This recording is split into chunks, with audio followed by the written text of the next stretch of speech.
2023 is going to be a year of a severe recession. A lot of people and businesses are going to struggle through it. But before we even talk about how to navigate through the current recession, let's talk about how we got here in the first place. Why do recessions happen? If we understand the causes for a recession, maybe we'll be better at navigating through it. Let's get started.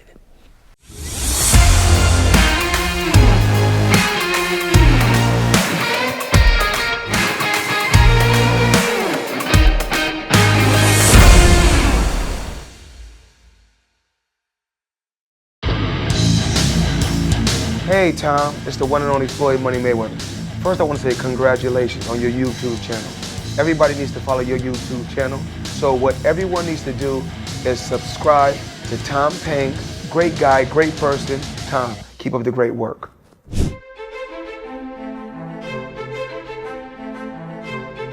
So, in the 1600s, Netherlands is a superpower. And like many Europeans at the time, they want to go out around the world and conquer as much land as possible and bring back the wealth and the money back to the Netherlands. But the Dutch people are Calvinists. Calvinists are conservative Christians, and they're not allowed to show off their wealth. So they cannot buy fancy house, fancy car, they cannot dress fancy to show off their wealth and status because that's against the religious rule. So what do you do when you have a lot of money, a lot of wealth, and you want to show off, but your religion doesn't allow you to? Well, they found this new flower through their conquest of the world. This flower is called the tulips flower, and it's a beautiful flower. So the Dutch people start putting this flower in their hat, in their dress, to show off their wealth and status. And more people started to do it in the Netherlands, and the price of these tulip flowers start to go up. And the thing about tulip flowers is that it doesn't last forever. It will only last one season and then it'll die.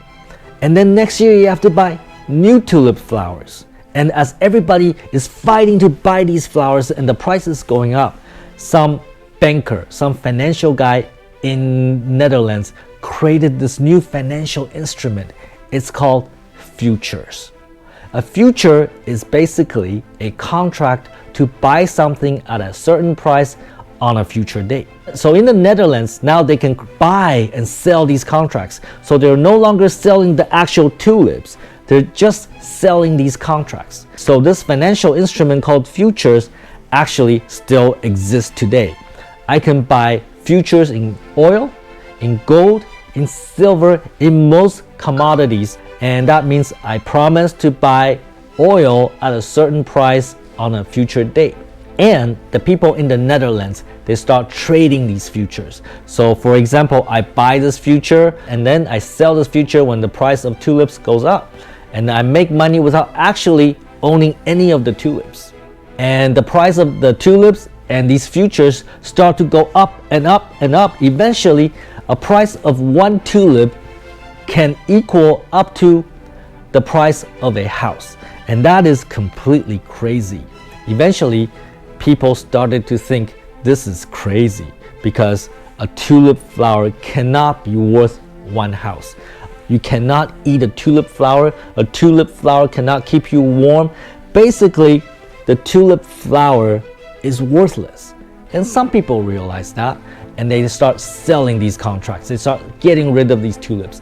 And more people are starting to get rid of these contracts and getting rid of these tulips, and it cost the price of the tulips to crash in 1637. And eventually, one tulip is worth nothing. And when this happened, a lot of people lost their money, a lot of people lost their houses, and the economy was basically in the shithole. And it did not destroy Netherlands, but today, Netherlands is not a superpower. It probably has something to do with that tulips bubble recession. So how did this recession happen?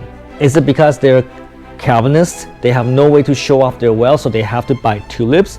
Or is it because they created this new financial instrument called futures?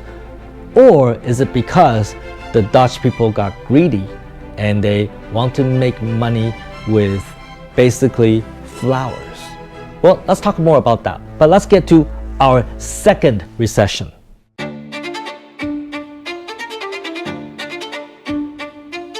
So let's look at the next big recession. It is the 1929 Great Depression. Note, it's called a depression because it's actually worse than a recession. The 1929 Great Depression lasted 10 years, and in the United States, 25% of the people don't have jobs. Half of the banks went bankrupt. It was probably the most serious economic decline in world's history. So how did that happen? For that, we need to look at the 1920s. So in the 1920s, a lot of the Americans, they were fighting in World War I. They returned to America because the war ended. And when they come back to the United States, they need shelter, they need food, they need products and services. And a lot of business people set up factories to produce these products and offer services to the returning Americans. And that means the demand for wood, for rubber, for industrial materials went up. There was also a lot of innovation. For example, Henry Ford, founder of the Ford Motor Company, he revolutionized manufacturing with the assembly line. Now, the Americans can make cars faster and cheaper, and every family can afford a car. So consumerism in the United States went up as well. Everybody want to buy a house, a car, a radio, anything they could get their hands on. They want to buy it, they want to enjoy it. And to accommodate this growing economy, the United States government was printing money as well. They're pumping a lot of money into the economy. And it was very easy to borrow money from the banks. If you want to start a business, you can go to the bank and they will give you a loan. So everything was great. 1920 was a really good time for businesses and consumers, basically for everybody. And there's nothing wrong with that. That just means that the economy is very healthy. And when people are wealthy, what do they do with their money? Well, they want to put their money to work. So they start investing in the stock market. More and more people start putting their money into the stock market. And the stock prices keep on going up and up and up and up. And it seems like stock prices cannot go down. And that causes even more people want to invest in the stock market. And when the banks saw that a lot of people want to invest in the stock market, they want to make it easier for people to invest in the stock market. So if you want to invest in the stock market, you go to the bank and you say, I want to borrow some money to invest in the stock market. The bank will say, yes, here is your money. In fact, you only need 10% collateral to borrow 90% of your investment. So what that means is that if I have $10,000, I can go to the bank and get $90,000. And with $100,000, I can invest all of that into the stock market. So that created a huge bubble. The stock prices are crazy. It does not reflect the actual value of the companies that issue these stocks. And eventually somebody realized that, and they realized, hey, these stock prices are so unrealistic, it's time to sell.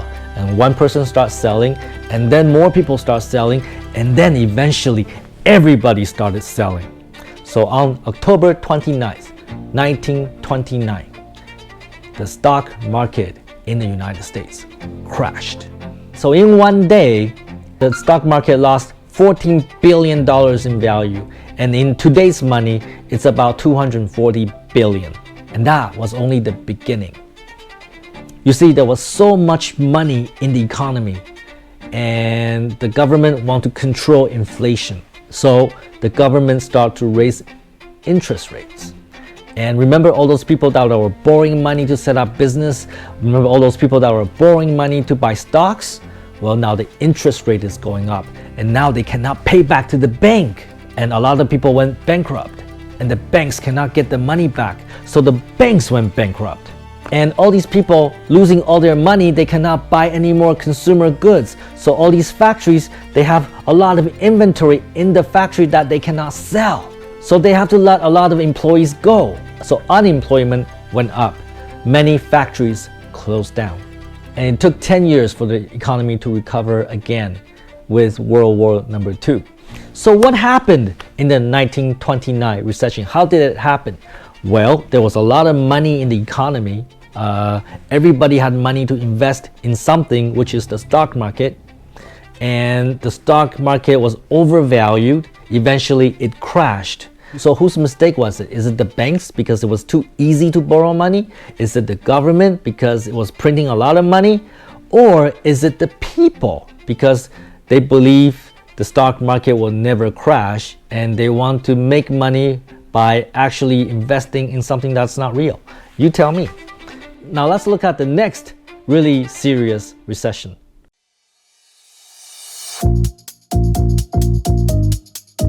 Late in 1990s, everybody discovered something new. It's called the internet. And it's the next biggest thing that's gonna happen to the world, the internet. A lot of internet companies were created. A lot of investors put money into internet companies. This is the time when all the important internet companies were created, like Facebook, like Instagram, like Twitter, like many others. And it was very easy to get money. If you had an idea, you don't even need a product. If you just have an idea, the investor will throw money at you. I missed it, okay? Back in 2001, I wasn't thinking about getting money from investors. So I missed that really big, giant dot-com boom. But with the big boom also comes with the crash, because it was so easy to get money. There were thousands of fucking useless internet companies that produces absolutely nothing, and eventually people realized, hey, you know what? We're giving money to all these internet companies that actually do nothing. And then there was a big collapse of all these internet companies. Only the strong will survive, all the weak ones all died. Fortunately, for the 2001 dot-com bubble recession, it really only affected the tech industry, not so much the rest of the economy. But it was still a very severe event. So what happened there? Investors got greedy. They were investing into companies that basically do not provide any value. They were investing in companies that only had an idea without actual real business model. They were not even profitable, and they were investing in these type of companies. Eventually that bubble had to burst. So let's talk about the next serious recession, which is the 2008 financial crisis.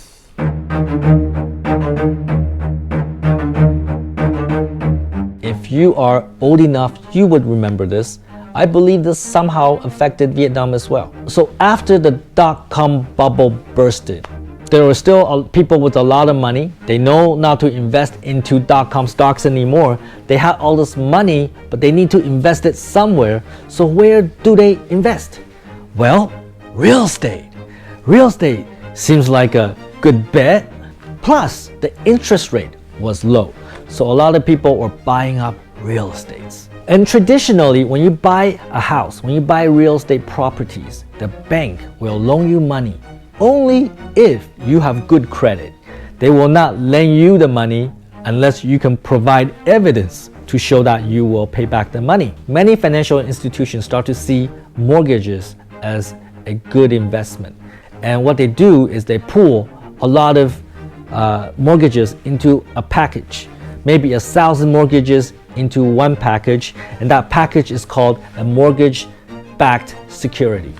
And they can buy and sell the security.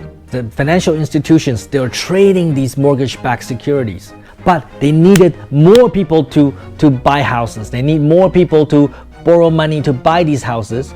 But in order to create even more mortgage-backed securities, they need to encourage more people to borrow money to buy houses. There was just not enough people to borrow money to buy houses. So what happened was the banks started to reduce the requirement to buy a house.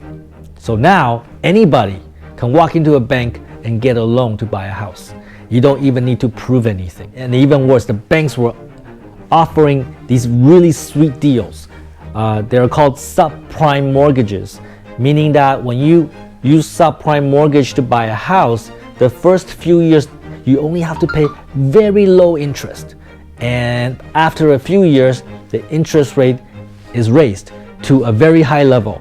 But most buyers, they don't read the fine print. So they don't know that after a few years, they have to pay this huge interest rate. So because of the low interest rate through subprime mortgage, and because the banks are reducing the requirement to buy a house, it was very easy to buy a house, and more people start to buy houses, so the housing prices went up. And it's a vicious cycle. So after a few years, the high interest kicked in for most of the house buyers.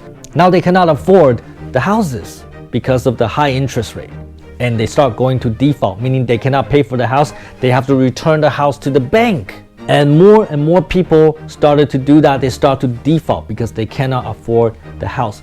And also at the same time, the interest rate was going up as well. And because of that, more and more people cannot afford their houses. So they start giving it back to the bank. Now the bank has a lot of houses because of all these defaults, but they don't know what to do with these houses. And when they sell these houses, they're not worth much because at this time, the housing prices have already crashed. And when the banks cannot get the money loaned out, they also go bankrupt. So in the 2008 financial crisis, we saw some of the major banks in the United States, they went bankrupt, like Lehman Brothers, like Bear Stearns, like Merrill Lynch. Basically, they either went bankrupt or they got bought out. So the 2008 financial crisis is almost a repeat of the 1929 Great Depression. All the same factors were there. Basically have a housing bubble, and housing price was going up. The housing price does not really reflect the actual price of a house. Eventually that bubble has to burst. And also because money was so accessible, anybody could borrow money to buy a house. And eventually when people cannot pay for that house, the economy goes into the shithole. Now let's talk about the current economic recession, the 2023 recession.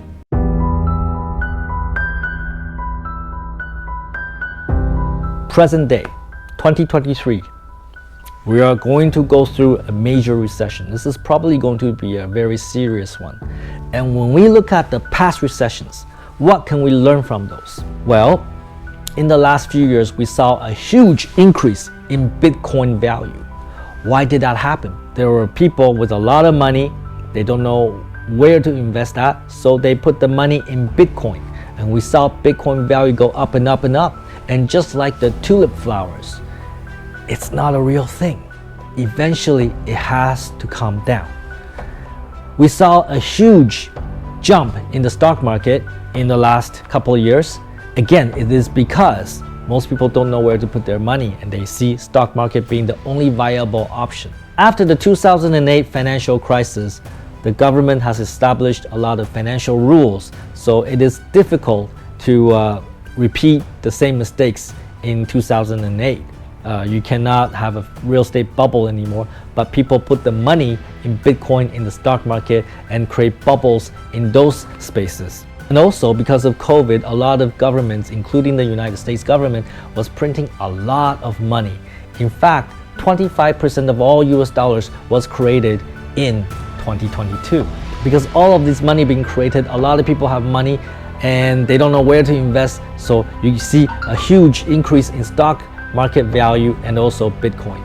And on top of that, there's a war in Russia, Ukraine, meaning that energy prices is going up, which will also help push up inflation. And there's a supply chain problem due to COVID. A lot of factories were shut down, a lot of logistics companies were shut down, and when the COVID restrictions lifted, it takes them time to get back into operation. So all these factors contribute to the 2023 recession. But ultimately, it is because of people's greed. Because there's a lot of money in the economy, they don't know where to invest. They end up investing in something that is not real, like tulip flowers, like Bitcoin, like the stock market. They inflate the value of something to a dramatic level. Eventually, it needs to be corrected. And when that correction happens, we have a recession. And in 2023, there's a lot of correction that needs to happen. So the 2023 recession will be a very serious one.